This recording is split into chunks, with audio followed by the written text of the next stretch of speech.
आज का जो टॉपिक है 7 प्रिमिटिव यूनिट सेल के बारे में है। 7 टाइप के प्रिमिटिव यूनिट सेल होते हैं। कौन कौन से होते हैं उसके बारे में पढ़ लेते हैं। पहला होता है क्यूबिक, दूसरा होता है ट्राइगोनल्स,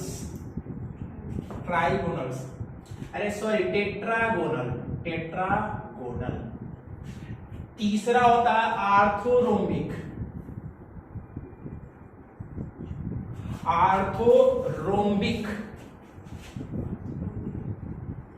एंड चौथा होता है हेक्सागोनल और पांचवा जो होता है ये होता है रोम्बिक ऑक्टाहाइड्रल्स।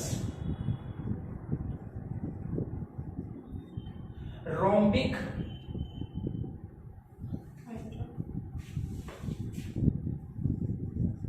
ऑक्टाहाइड्रल,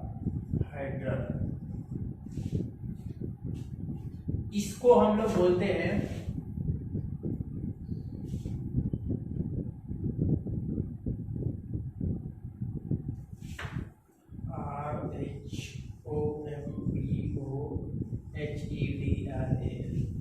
और इसको हम लोग और बोलते हैं ट्राइगोनल के नाम से भी बोलते हैं। 7 में से मैंने 5 को बता दिया। 7 टाइप्स के प्रिमिटिव यूनिट सेल होते हैं।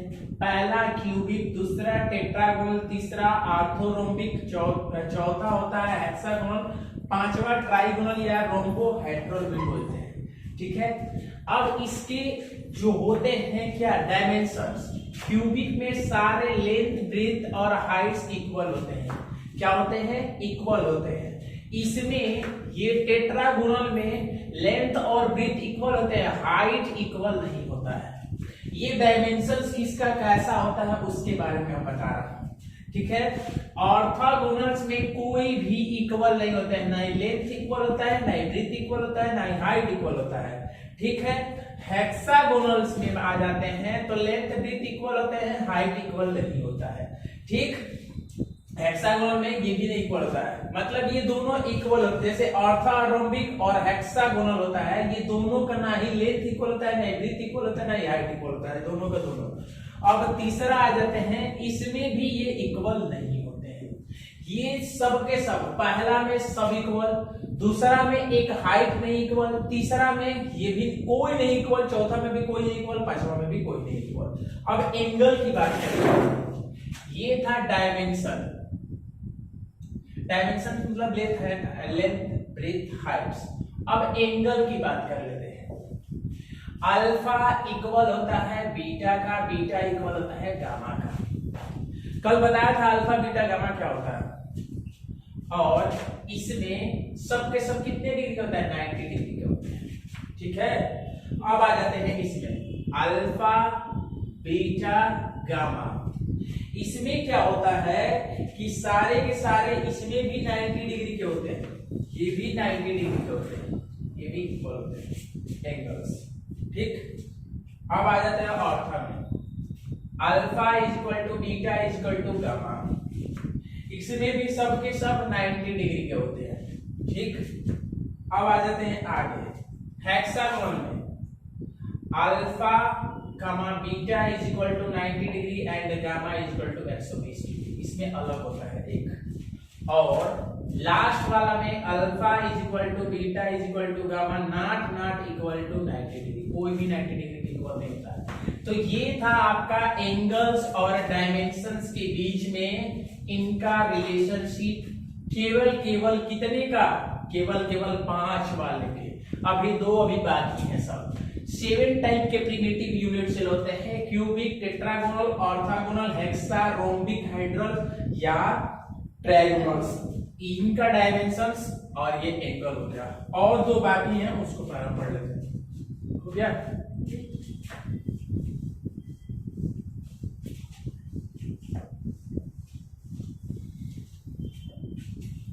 दूसरा है मोनोक्लिनिक, मतलब छवा। Monoclinic 7वां trike. तो ये जो आपका 6वां और 7वां है छुआ का नाम है मोनोक्लिनिक, जिसका लेंथ और ब्रेथ और हाइट सब इक्वल होता है। और अल्फा बीटा अल्फा और गामा 90 डिग्री का होता है, बीटा 90 डिग्री का नहीं होता है। Next triclinic. ट्राइक्लिनिक में सारे लेंथ अनइक्वल होते हैं और एंगल्स भी अनइक्वल होते हैं। तो सबसे अनसिमेट्रिक कौन सा होता है? तो सबसे अनसिमेट्रिक ट्राइक्लिनिक को बोला गया है, ये जो लास्ट वाला है। अब इसके आगे पढ़ते हैं, ठीक है। ये था आपका 7 टाइप ऑफ प्रिमिटिव सेल। आगे आते हैं।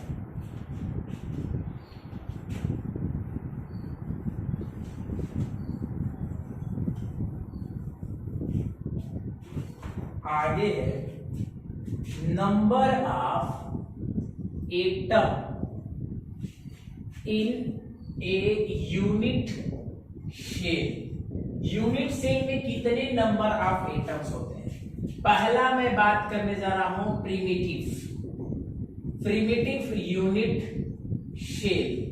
अब हमें पता क्या है कि ऐसा यूनिट सेल जिसके अंदर छोटे छोटे कण केवल कॉर्नर पे प्रेजेंट हो, यहां यहां यहां यहां यहां यहां यहां यहां। Those type of unit cell in which particles only present at corner is called primitive। ठीक है। अब मैं बात करने जा रहा हूं कि नंबर ऑफ एटम एक कॉर्नर पर कितने प्रेजेंट होंगे। The number of atom present at one corner is 1/8 part. ये कैसे पता चला? एक एटम को 8 भाग में काट दो, ऐसे ऐसे, तो ये वाला भाग 1/8 ही तो होगा। तो ऐसे कितने पार्ट, ऐसे कितने जगह है? Number of total corner is 8। The total number of atom in primitive cell is equal to 8 multiply 1/8। कटा दूंगा, 1 एटम प्रेजेंट होते हैं। इस चीज को याद रखना। प्रिमिटिव यूनिट सेल में एक एटम प्रेजेंट होता है। प्रिमिटिव का मतलब कि एटम्स केवल कॉर्नर पे प्रेजेंट हो, उस टाइप के यूनिट सेल को बोलते हैं प्रिमिटिव यूनिट सेल। अब एक पार्ट्स पे कितने होंगे? एक कॉर्नर पे 1/8 एटम प्रेजेंट होते हैं, एटम्स का भाग, ठीक है, पार्ट्स। टोटल हमारा 8 कॉर्नर है, तो 8 यहां पर लिख दिया। तो total number of atom in primitive cells 8 multiply 1/8, 1 से 8 से 8 cancel, total number of atom is 1। इस चीज को याद रखना।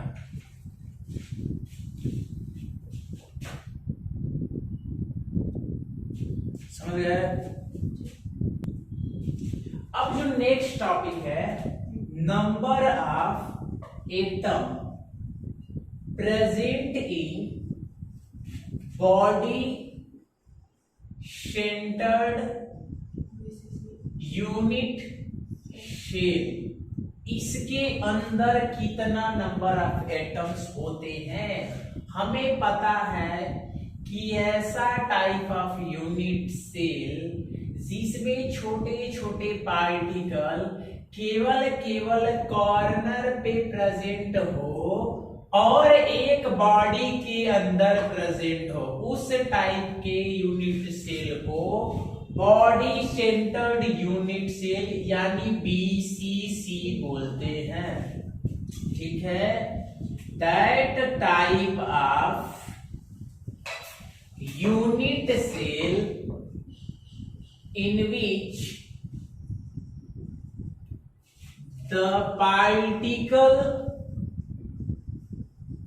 only present at corner as well as at the body of substance is called BCC।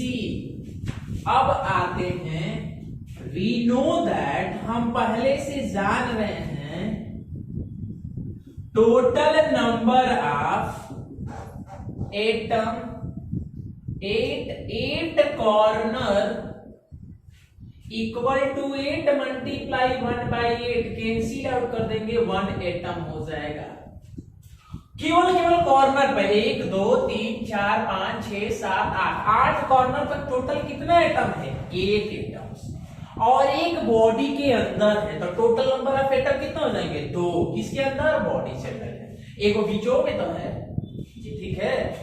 And 1 atom in centered of BCC, the total number of atom in BCC is equal to 1 plus 1 is equal to 2 atom। इस चीज को याद रखना। तो हमें पता है कि बॉडी सेंटर यूनिट सेल के अंदर 2 एटम्स होते हैं। कैसे, हम पहले जाने कि कॉर्नर पर कितने टोटल एटम हैं, तो 8 multiply 1/8 is equal to 1 atoms, और एक बीच में है पेट के अंदर, तो दोनों मिलकर कितना होता है, 2 एटम्स। तो इस चीज को याद रखना है, ये इंपॉर्टेंट है, तभी न्यूमेरिकल सॉल्व होंगे। तो इस चीज को याद रखना है। आगे बढ़ते हैं।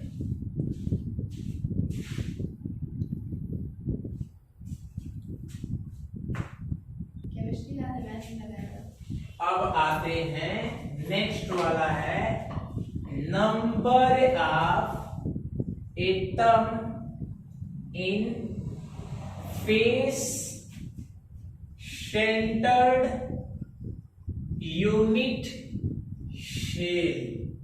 फेस सेंटर यूनिट सेल के अंदर कितने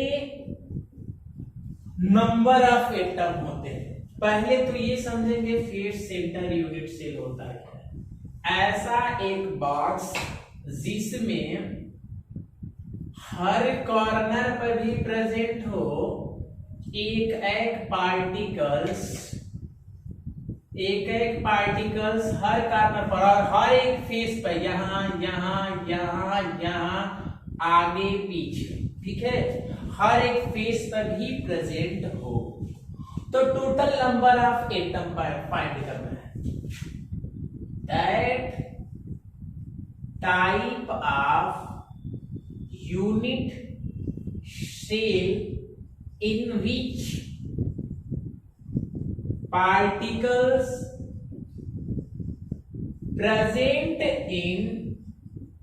present at every corner as well as every face is called FCC। इसको FCC बोलते हैं।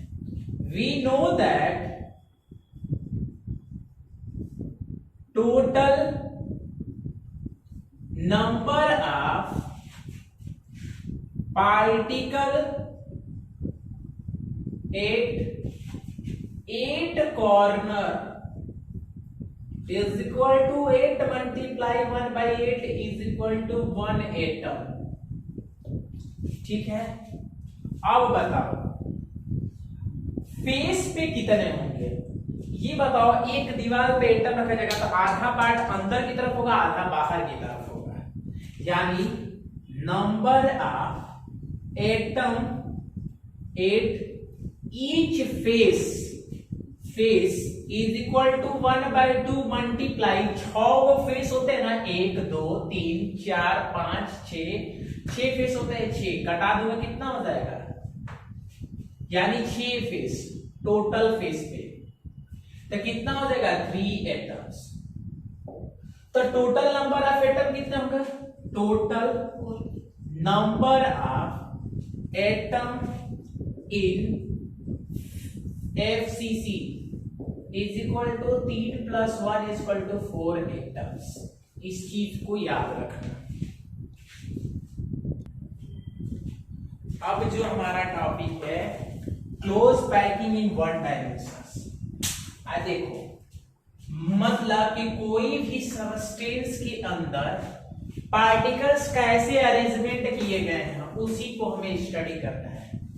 ऐसा अरेंजमेंट जिसमें स्फीयर केवल हॉरिजॉन्टली अरेंजमेंट हो, मतलब केवल एक्स एक्सिस के अलोंग अरेंजमेंट हो, उसको हम लोग बोलते हैं वन डायमेंशन। इसमें वाई एक्सिस नहीं इन्वॉल्व है, ना ही जेड एक्सिस इन्वॉल्व है, केवल एक्स एक्सिस इन्वॉल्व है।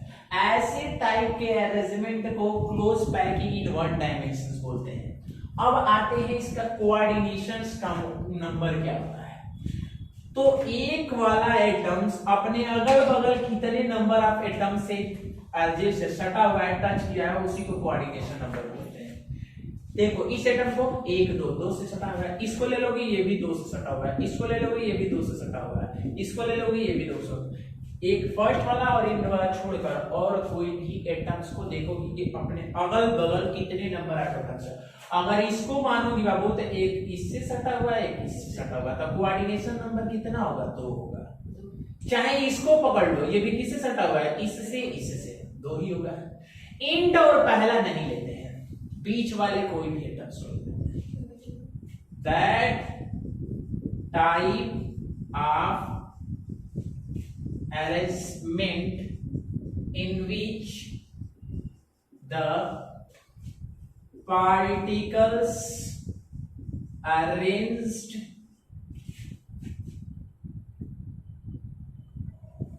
only one dimension, that is only x axis, is called close packing in one dimension। ठीक है, अब आते हैं coordination number. Coordination number, the number of atoms adjacent या टच विथ द नेबरर एटम्स। बगल अगल के एटम्स को नेबरर एटम, पड़ोसी वाले एटम्स बोलते हैं। अपने घर के अगल बगल आदमी को पड़ोसी को तो ऐसे the total number of नेबरर atom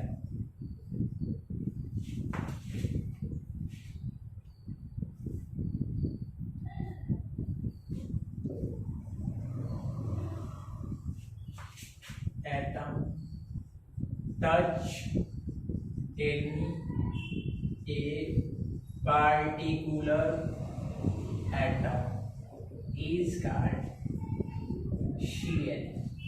कोई एक पार्टिकुलर पार्टिकल से या एटम से कितने नंबर ऑफ अगल बगल के एटम्स टच किए हुए हैं उसी को बोलते हैं कोऑर्डिनेशन नंबर। तो वन डायमेंशंस में कोऑर्डिनेशन नंबर कितने होते हैं? 1 डायमेंशंस में कोऑर्डिनेशन नंबर जो होता है वो 2 होता है, इसको याद रखना। ठीक है।